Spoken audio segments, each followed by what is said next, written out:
What you know about rolling down in the deep? When your brain goes numb, you can call that mental freeze. When these people talk too much, put that shit in slow motion. Yeah, I feel like an astronaut in the ocean. Ay, what you know about rolling down in the deep? When your brain goes numb, you can call that mental freeze. Bienvenidos nuevamente a mi canal. Seguimos con el capítulo 27, campo magnético y fuerzas magnéticas.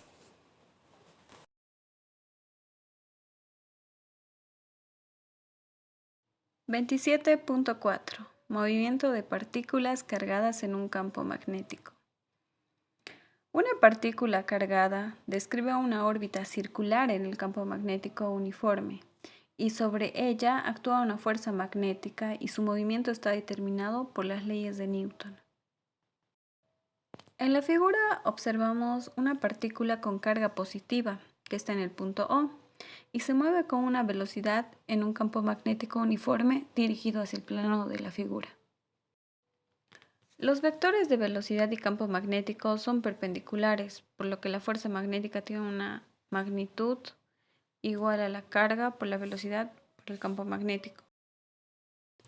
La fuerza siempre es perpendicular al vector de velocidad, por lo que no se puede cambiar la magnitud de la velocidad, únicamente su dirección. Para decirlo de manera diferente, la fuerza magnética que tiene una componente paralela al movimiento de la partícula, de modo que la fuerza magnética nunca realiza un trabajo sobre la partícula. Esto se cumple aun si el campo magnético no es uniforme. Entonces, el movimiento de la partícula cargada bajo la sola influencia del campo magnético siempre ocurre con una rapidez constante. Por otro lado, la partícula se mueve en sentido horario alrededor de la órbita. Por lo tanto, la partícula se mueve bajo la influencia de una fuerza de magnitudes constantes que siempre forman un ángulo recto con las velocidades de partículas. Se observa la trayectoria de las partículas en un círculo trazado con una velocidad constante. La aceleración centrípeta es la velocidad al cuadrado por el radio, y la única fuerza que actúa sobre esta, entonces, la fuerza magnética. Por lo que, de acuerdo a la segunda ley de Newton, tenemos la ecuación 27.10, donde m es la masa de la partícula. Entonces, si despejamos el radio de la ecuación anterior de la trayectoria circular, se obtiene el radio de una órbita circular en un campo magnético, como podemos observar en la ecuación 27.11. Por otro lado, tenemos que la rapidez angular está dada por la ecuación 27.12. El número de revoluciones por unidad de tiempo es la frecuencia. Esta frecuencia es independientemente del radio de la trayectoria. Se denomina frecuencia del ciclotrón en un acelerador de partículas llamado ciclotrón. Las partículas se mueven en trayectorias casi circulares y reciben un impulso al doble en cada revolución, lo cual incrementa su energía y sus radios orbitales, pero no su rapidez angular o frecuencia. De manera similar a un tipo de magnetrón, como una fuente de radiación de un microondas, el sistema de radar emite radiación con una frecuencia igual a la frecuencia del movimiento circular de los electrones en una cámara del vacío entre polos de un imán. En esta imagen podemos observar, si la dirección de la velocidad inicial no es perpendicular al campo, la componente de la velocidad paralela al campo es constante porque no hay fuerza paralela al campo. Así que la partícula se mueve en un patrón helicoidal. Entonces podemos decir que el movimiento de una partícula cargada en un campo magnético no uniforme es más complejo. En la figura podemos observar una botella magnética. Las partículas cerca de cualquier extremo de la región experimentan una fuerza magnética hacia el centro de la región. Esta es la forma de contener a un gas ionizado a una temperatura de orden 10 elevado a la 6 Kelvin, que vaporizan cualquier material en los contenedores. También podemos observar que el campo producido es por dos bobinas circulares separadas por una cierta distancia. Las partículas cerca de la bobina experimentan una fuerza magnética hacia adentro de la región.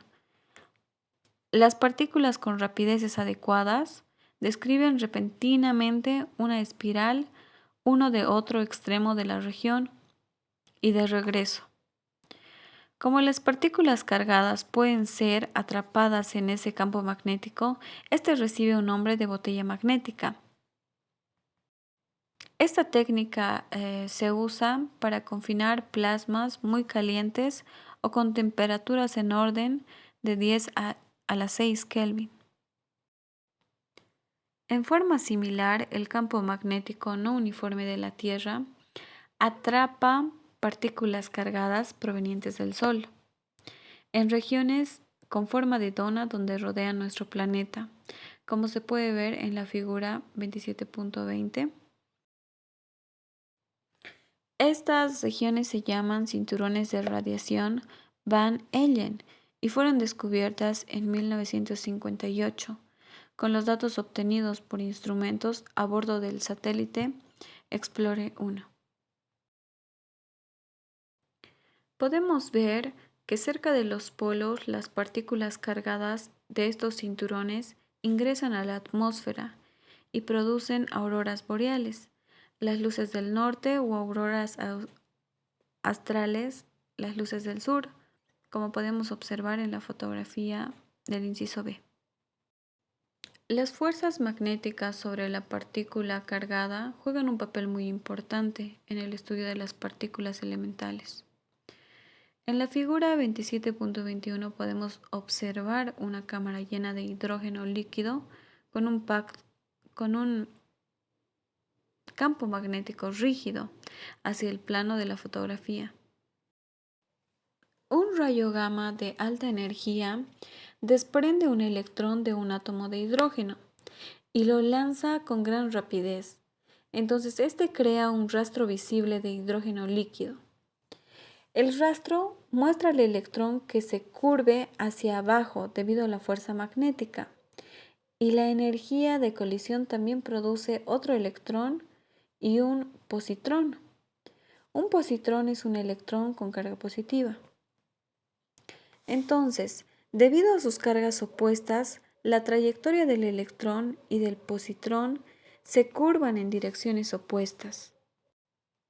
A medida que estas partículas se abren paso a través del hidrógeno líquido, chocan contra otras partículas cargadas, con lo que pierden energía y también a la vez pierden rapidez.